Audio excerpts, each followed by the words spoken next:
Now Senior Wealth Advisor Leslie McCormick of the Farwell Group, author of Bank on Yourself, Why Every Woman Should Plan to Be Single Even If She's Not, joins us. Good morning, Leslie. Good morning, Marilyn. So what are we talking about today? Well, we've been talking about having a plan that works for both of you and each of you. And really, that's looking to answer the question, will a surviving spouse be okay financially if something were to happen to one of you?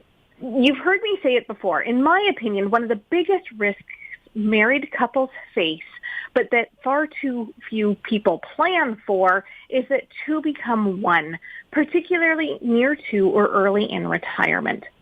On average, a widow's income drops by 40%. Why? It's a combination of hits. Loss of part of a spouse's work pension, loss of at least part of one CPP, loss of an OAS. Not only is it a loss of income, but now you can't pension income split, meaning higher tax rates, and the possibility of more or all of the survivor's own old age security being clawed back. Unfortunately, if not planned for, a survivor can find themselves in a difficult financial position. Last time I was on the show, we talked about how the smaller decisions we make along the way can have a big impact for a survivor's financial well-being.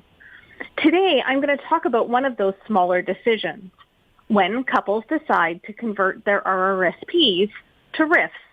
A couple I work with decided to retire early. They sold their Toronto home and now split their time between their cottage and the sunny south. Because they've retired early and have non-registered investments, they could structure their income to be exceptionally tax efficient, and they would pay very little tax for now. But we realize that the day will come when they have to convert their RRSPs to a RRIF and have to start taking income from them, and that income's taxed as income. And eventually, we know that their tax bill will again be higher.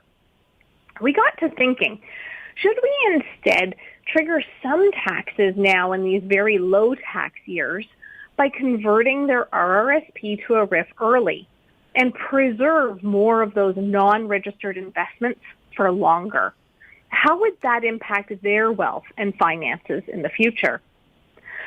For this couple, given their age and the makeup of their assets, on the surface, there wasn't a big, meaningful difference between converting to a RRIF now or deferring to 71, assuming they both lived to 95. However, it made a significant difference in the event that one spouse outlives the other.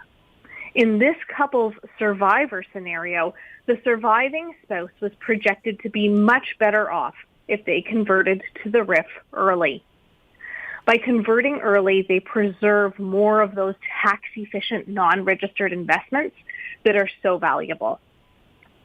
When it comes to making financial decisions as a couple, if it doesn't hurt you together, but it would help in the event one spouse outlives the other, it's worth considering making your decision based on that survivor scenario. Making sure a surviving spouse will be okay takes big picture planning. Just as importantly, it takes smart, smaller decisions along the way. So survivor tactics. You basically become a GPS for your clients so people can sort of figure out what the possibilities are and weigh the benefits against what might not be so positive, and then make a decision based on solid numbers and information. If someone wants to consider what their position would be, I guess plan their survivor scenario, how do we reach you? You can reach us at 416-863-7501. 416-863-7501. The Farwell Group. You don't know what you don't know. And in this case, looking at RRSPs and when to cash them in, or RRIFs, I guess. I don't even know about these things, Leslie. Considering these as part of making a tax-efficient change is something that you're an expert at. And therefore, if anyone wants to talk, to Leslie or to Darren or to the whole Farwell group. They're here for you and they can help you to achieve financial independence and make the right financial decisions. Leslie, thank you for putting those thoughts in my mind. It's something I would not know anything about. Thank you, Marilyn. And, turning your life savings into an income, it takes planning. And you're excellent at it, and I'm not, so I'm glad to learn from you here and elsewhere. Thanks again, and we'll talk next time.